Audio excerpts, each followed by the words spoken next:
let me be the first to say that this was completely different. I'll explain in a minute. Welcome, ladies and gentlemen, to episode 35 of Under the Middle Rope. I'm your host, Jose Tabuada, and yes, for today, I had a completely different episode recorded. I had a lot of different topics to discuss for today and to be released to you guys. And then Wednesday happened. Wednesday was a very crazy day.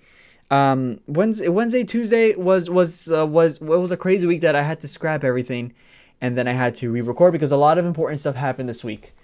And I want to share with you guys, and hence why the episode is now called Winter is Here. We had a completely different name for it. I forgot the name of it already. I'm happy because Winter is Here is definitely a much better episode name. So yes, this is episode 35. I am completely by myself today.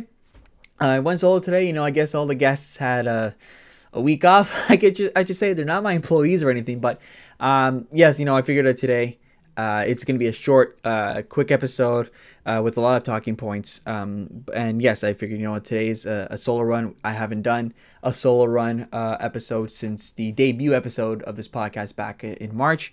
So yes, so there's a lot of things to talk about today. And before we do that, before we talk about the reason why this episode is called Winter is Here, I can't continue or progress further in this episode without bringing up the news about a true trailblazer in not in WWE, but in wrestling. And of course, I'm talking about Pat Patterson, who we lost earlier this week at the age of 79. It's been a few days since it happened, and of course, it's heartbreaking for sure because Pat was, like I said, a true trailblazer to wrestling.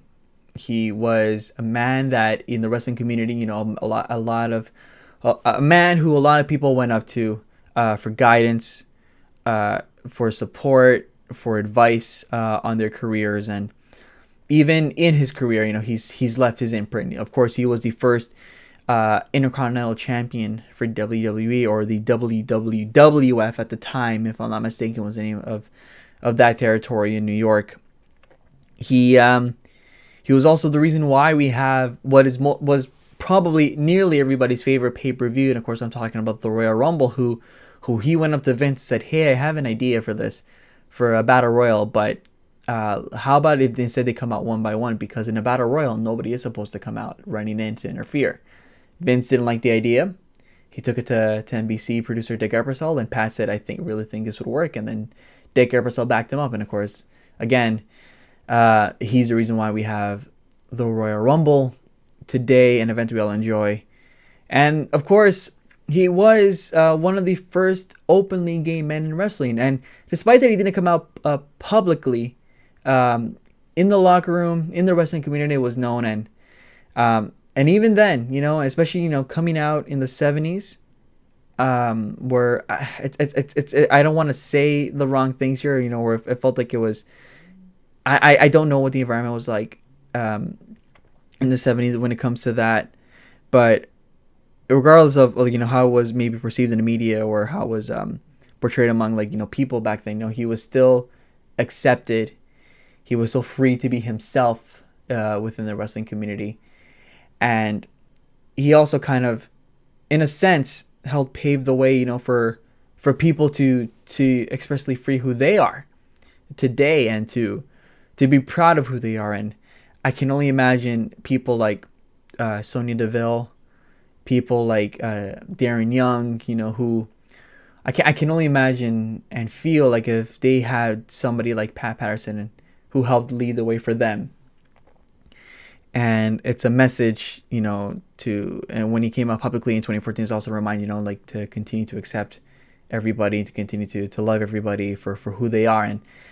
And I feel like Pat definitely had that love and respect within the community. So I can only do him justice by saying, on behalf of everybody that's involved with this podcast, including myself, we'd want to send our condolences to the Pat Patterson family, to his peers, and of course to the entire wrestling community who had the privilege of working with Pat Patterson. And of course he had tributes coming from all around, from The Rock to Stephanie to Shane to Triple H to Shawn Michaels to Kurt Angle, etc. The list goes on. And WWE put out an amazing tribute video for Pat.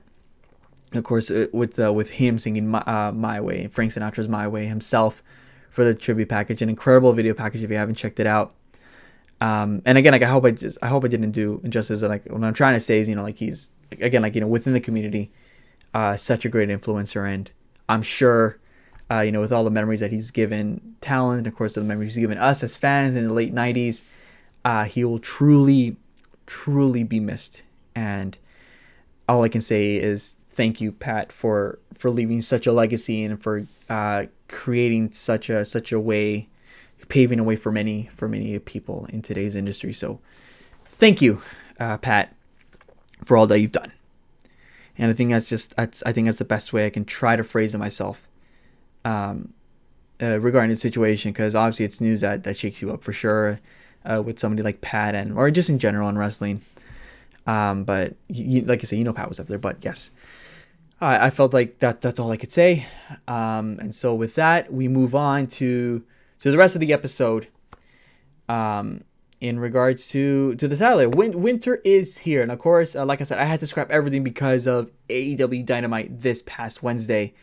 And for myself, I try to tune into as much AEW as I can. And unfortunately, whether I'm working or I'm distracted with other things, it's just tough to keep up. And people know that, like, as a fan, I do intend to lean towards more WWE. And again, it's just because I grew up with WWE. It's something like I got used to, something I got accustomed with. It's just something that I'm just I just end up watching. I know, like, and I think that I know I'm the first. I know I can be one of the first people that will call out WWE on its ridiculousness, on its stupidity, on its bad booking, etc., etc. And so I feel like I should be watching AEW more often. But one of the reasons why I tuned into Dynamite to begin with was obviously because of the main event between Kenny Omega and Jon Moxley, which we're going to get to later. Believe me, we're going to get to later. But when I'm watching the episode with friends, what caught me off guard, and in my opinion, it's definitely one of the best surprises of 2020.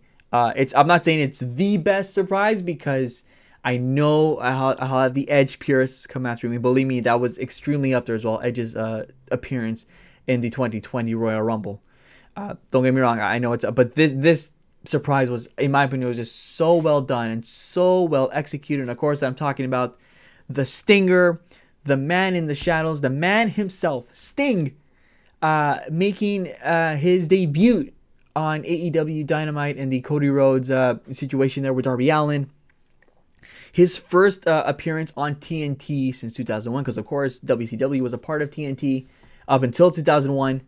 Of course, I believe, if I'm not mistaken, Sting's last appearance on TNT was the final Nitro, the week before WrestleMania 17. Again, if I'm not mistaken, when Shane came out saying that I now own WCW, blah blah blah blah blah. I think, and if I'm not mistaken, he faced Ric Flair. I probably should look this up, but I believe that's the case. But nonetheless, oh my goodness. I'm shocked. I'm genuinely shocked, and the reason why I say this is so up there. And again, I'm trying not to compare it to Edge in the lead up to his surprise, but with Edge, it was just people were just on that. All the beat writers, all the wrestling reporters, all the dirt sheets in quotation, they were hounding him. Okay, where he was in the United States, where he was going, where he was ended up. Right? Hey, they seen him in Pittsburgh in WWE's Doctors. Rumors saying he was training. Blah blah blah. They didn't let it go. And then obviously Edge appears, and while it was still an amazing debut with the pyro, with the crowd going crazy in Houston, it does make you wish that they were literally just sealed shut. And I give props to Edge for just trying to keep it quiet as much as he could. The guy was just rejecting everything left and right. He's like, guys, no, you think you know me at 21 in the Rumble match. But with this, first of all, for me personally, I was completely unaware. I was informed, by some of the other, some friends in my group chat, such as Alex Mirza, who was on his podcast a few months back, Michael Keys, who we tried to get on, didn't end up working, saying that they heard the rumors months ago, but then it just quietly went down, which worked out for AEW. Obviously, you don't know how long this was in the works. You don't know how long how long he was like this was like how long we were the planning for, the waiting for, whatever it is. They don't know, like this. It's just used. It's just such a perfect debut. And the reason why the reason why I hesitate, but because I need to pull up the article, because obviously the question now with staying in AEW is, what's he gonna do? Is he going to get the Arn Anderson treatment, where like he's just a legend on the side and guiding people, or is he legitimately going to be in the ring? That, and I think, when something like that appears, obviously your first thought is he? Because of course you can't forget what happened 5 years ago at, I believe, again, Night of Champions. Seth Rollins, I know, definitely was involved, injuring him severely, getting a severe back injury when he was in his WWE Championship match. Was it Night of Champions or was it Battle? I think it was Battleground. Point is, whatever the pay-per-view was, Seth severely injured him badly. I don't want to directly blame Seth, because, again, injuries happen in the world of wrestling. Like, freak accidents happen, a wrong spot or a wrong bump, game over, right? And it's effectively ended his career. The long WWE run that we long and waited to see for Sting felt like it was over in a snap. He debuted as a Survivor Series in 2014, had his first WWE match at WrestleMania 31 in Santa Clara, which, of course, he controversially and stupidly lost to Triple H that night, which I guess may have been Vince's way of saying, okay, WWE, at the end of the day, WCW, nowhere close. I don't know. A severe back injury, and of course, inducted into the Hall of Fame next year in Dallas. I have to imagine that they're not going to have him wrestle, because I think it would be irresponsible, and not necessarily on the AEW's part. I think it'd be a little bit negligent and a little bit what's the word I'm looking for? And a little bit dishonest, I guess, or irresponsible. Again, I think I said irresponsible. I think I have to say it again. If Sting were to wrestle in the ring because of what happened 5 years ago, I mean, if from what I remember, it just effectively ended his career. Like, that's it. He should not test it again, test his back again. And according to Dave Meltzer from Wrestling Observer, they're saying that EW's plan to make him a regular character on TV. That's number one. Number two is saying that they want to bring in a star from an old generation of TNT, WCW. And to help bring in more fans from the past years, because obviously you do have that market, that group of fans that love their old school stuff, that love to say, like, this was wrestling when this is when it was the absolute best. Wrestling today is just crap all around, blah blah blah blah blah blah. That crowd. In my opinion, I like to call them a little bit stubborn, because, like, they're so focused on the past that I feel like they're missing out on today's generation. Because yes, it may not be the style or may not be the action that they're looking for from the 90s, but it's still great, and like today, some of today's wrestling is just so great in their own way, if that makes sense. So I mean, I guess now the question is, does he wrestle? Because apparently on AEW's website, he is listed as an active wrestler. He has the records all set up, and I have to say it raises some flags a little bit. I think it raises a little bit of flags, because number one, he's 61. He is up there. He's up there in age. He's not like the young cat that he used to be. Is he 61? Yeah, 61. I just turned 61 this past year. He's my dad's age. My goodness. And then there's my dad in the living room on TV, and there's Sting appearing on AEW. Fit. Damn it, Dad. Damn it. And again, like, I have to wonder if he's going to. I mean, the nostalgic side, again, because I didn't like. Because again, like, I mean, when I got into wrestling, I got into wrestling in 2001, right? It was after WrestleMania 17, so WCW was already dead. If I'm not mistaken, I got into wrestling, I'd say about September, October 2001, when I was in grade 3. Yes, I do remember that vividly. Shoot me, I have a weird memory. And I didn't properly, and even then, right? I was born in 93. 1997, 98. I'm not watching wrestling, or I'm still freaked out because the Undertaker's popping up on my TV, right? I didn't grow up with WCW. I didn't grow up with the Attitude Era. I grew up with Ruthless Aggression. I grew up with TNA, even though I didn't really watch him at the time, and Sting was there, but I didn't have access to TNA. WWE was my company in the mid 2000s, right? And I guess it still is today. We're kidding. So the nostalgia side of me says, because I would like to see a Sting match. I mean, sure. I thought it was great when he wrestled at WrestleMania 31. I'm like, holy crap, I'm finally seeing it. Obviously, again, not at maybe the the stage of his life that I would have wanted to see Sting in, but hey, at least I see it, right? And then the injury happened with WWE. It's like, okay, well, I wish that he did win the championship, right? Like it just sucks. It just oh sorry, just to confirm, it was Night of Champions, and it was a neck injury. So I thought it was a back. I apologize, but still, it was severe, and now that I know it's a neck injury, I mean, the first people I think of are Paige and Edge. You know what happened with them? What's still going on with Paige? Edge, I think, was blessed and had in a sense miraculous that he was able to come back from this, but Sting, you don't know, and given his age, it's so tricky. It's so tricky. So as much as I would love to see it, as much as I would love to see Edge wrestle, I don't know if he should. Probably not. I will say that, in terms of merch, hell yeah, I would get some Sting merch. I think that's sick. I only have the one piece of AEW merch, and it's Sting. It's freaking Sting. And AEW continues to impress, continue to surprise people. They're not perfect. I'm not saying that they are. I'm not saying they debug everything to perfection, right? Orange Cassidy's not the world champ. That's a concern.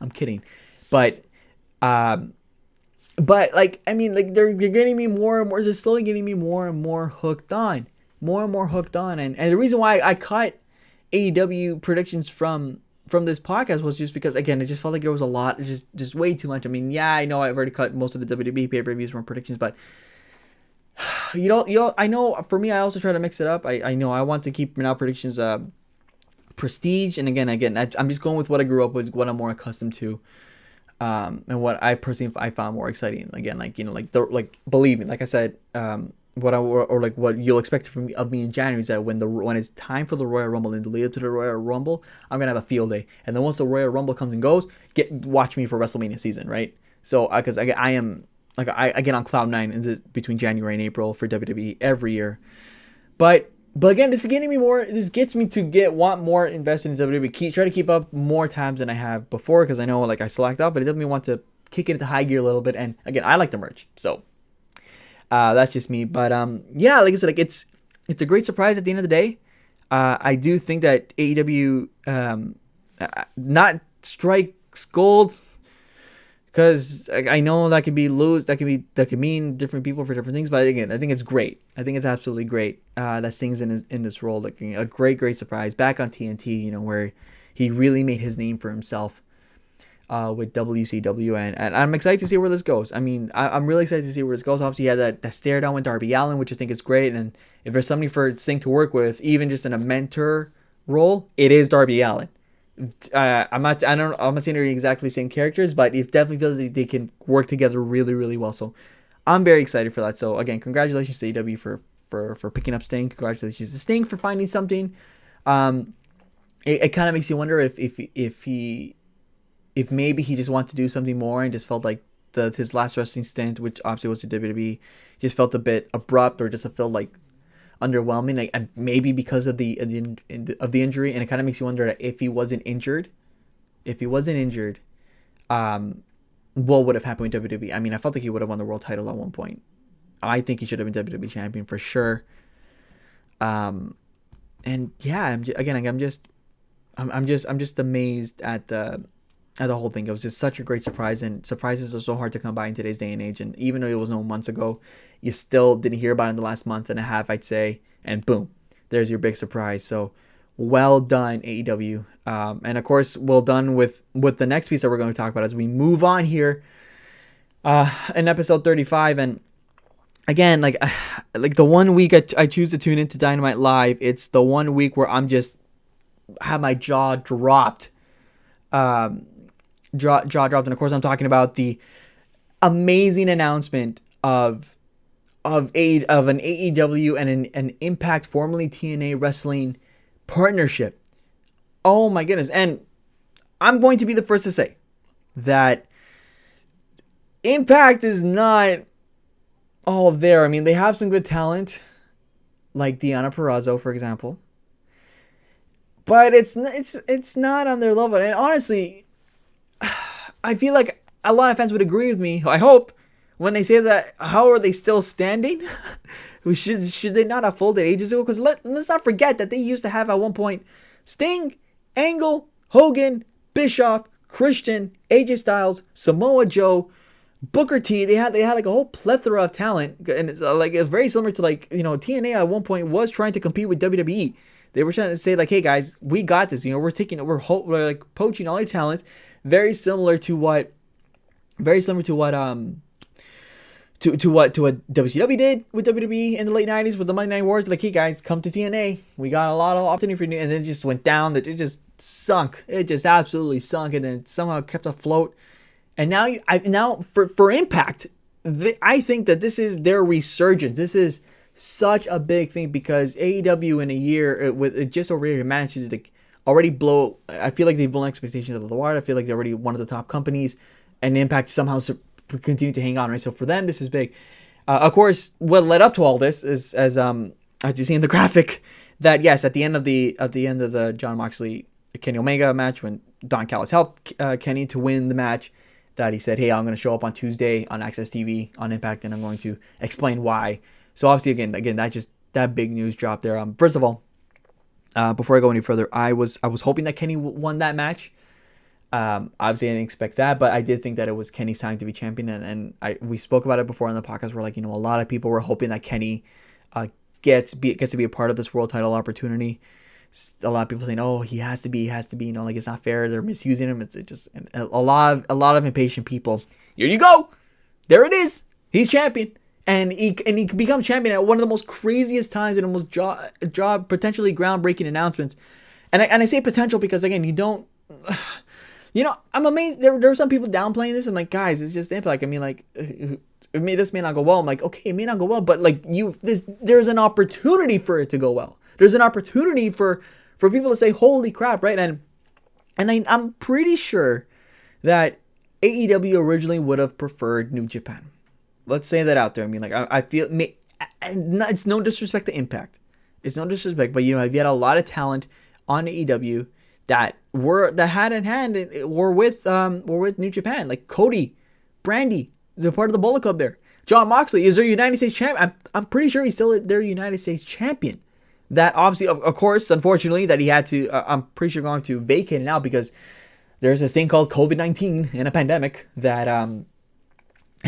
that obviously they can't fly over, and I think that's probably one of the bigger reasons why they couldn't get New Japan, just because of the pandemic. And of course, it always, as a lot of us have asked this year for ourselves, for our personal lives, what if the pandemic wasn't a thing? Where would we be right now? What would we be doing? For example, I would have flown to Italy, to Vancouver, and to Peru to see family, to attend some events. Well, no, that didn't all happen. So I'm like, yay! And I'm sure AEW was saying as well, okay, God, what if the pandemic wasn't there? I'm sure they want to find an opportunity to work with New Japan. I know as soon as AEW was formed, a lot of people were immediately suggesting that, like, hey, this is going to happen in the next few months. And I feel like, New Japan say, no, maybe we want to see how you hold up, which maybe could have been the case. But now that you have this partnership, I know AEW was working with NWA Power and, see where that goes and whatnot. So now that they have Impact, I feel like this could be New Japan looking at them and be like, oh, okay, you're getting a little bit more serious. You actually are working with other companies. And again, the opportunities are endless. The possibilities are endless. There's so many different things that could happen with here. And again, I'm very excited and looking forward to see what would happen here. And again, I think, like I said, I think at the end of the day, the bigger winner out of this is Impact for teaming up with, again, now a juggernaut who's doing well right now, who a lot of fans are tuning into. They're attracting a lot of fans. Obviously, the Sting news is already big enough on its own.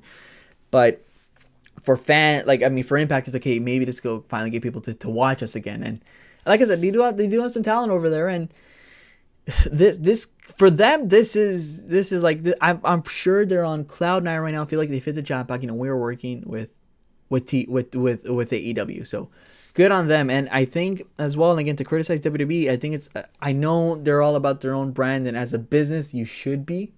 I know a lot of people tend to destroy business ideas or business stuff, but personally, I feel like the question that I ask is, what if I was in their shoes? I would want to try to promote my own brand, make it more global, trying to be all in. I don't want to work with anybody else because this is all about me. Again, that's just business. It happens, right? You don't want people to go. You don't want people to go anywhere else, or you want people to focus on you, right? Which is why I feel like you also didn't want to work with anybody because you don't want to bring attention to other companies. I mean, the WCW thing happened only because again they were bought out, right? They finally acknowledged, hey, I bought out my competition, right? So I feel like that's the only reason why they finally brought up WWE. And I remember there was a crossover in the late 90s with ECW at an In Your House event, you know, the small little crossover there. And obviously they haven't done it since, really. And do not count the WCW ECW invasion of 2001. No, that was all WWE. Those two companies were already long gone, and WWE just incorporated. Obviously a big failure. There's no denying that. So it feels like, you know, like I know WWE's partnered up with indie wrestling. I get that, but you could. I feel like you could also have like the entire wrestling world on a silver platter and really elevate it if you were to work with other companies. But again, that's never gonna happen, and maybe I'm completely wrong, but that's just how I feel. And honestly, like again, like this WWE really.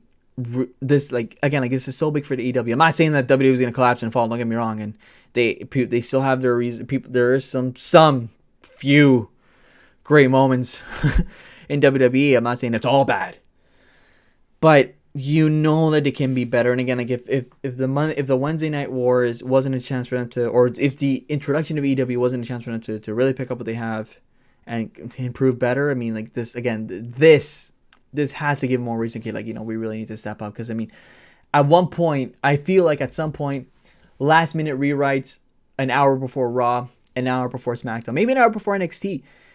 It can't keep happening. And so it's just unfortunate. And it's just, again, I feel like it's just such bad business practice at WWE. But again, hats off to AEW. Again, more congratulations go out to them for completing such a thing. This is huge. This is so big. And again, surprises that come out of nowhere. The AEW has, I think, as of late, has, or just in this week alone, has really like nailed the surprises. Has really like dropped jaws. So congratulations on them for doing that. And like I said, for Impact, this must be gold for them. And I cannot wait to see what they do. So that is going to wrap up episode 35. We're under a half hour. Like I said, it was very, very short. Again, you mean that by myself, but. Ironically, as I discussed about WWE's last minute plans, I did that. So I'm a hypocrite. But again, like this was too big to pass up to talk about, and I think this really is a great focus of discussion for wrestling, and because again, it's so big that, you know, it's hard to ignore. Next week. It is, I believe we're going to do some year-end stuff. If I'm not mistaken, I'm going to discuss, see what I can work around with. But I believe we're going to talk about some year-end stuff because, again, December is closing. Of course, my birthday comes first, but again, who's keeping count? But yeah, we're going to slowly start doing some year-end stuff because you know, it's a time of year. We're almost done of 2020. We're ready to ring in 2021, and of course, everybody's saying they can only go up from here, and God hope. But yes, look out for next week for some year-end stuff, or I believe we're going to be starting year-end stuff as the month continues to roll on. So, as always, that is that. Thank you so much for watching. Become a patron. Help support the podcast. Like us on Facebook. Follow us on Twitter. Available wherever you get your podcasts, and subscribe to us here on YouTube. I'm Jose Taboada, and we will see you guys next week. Have a great one.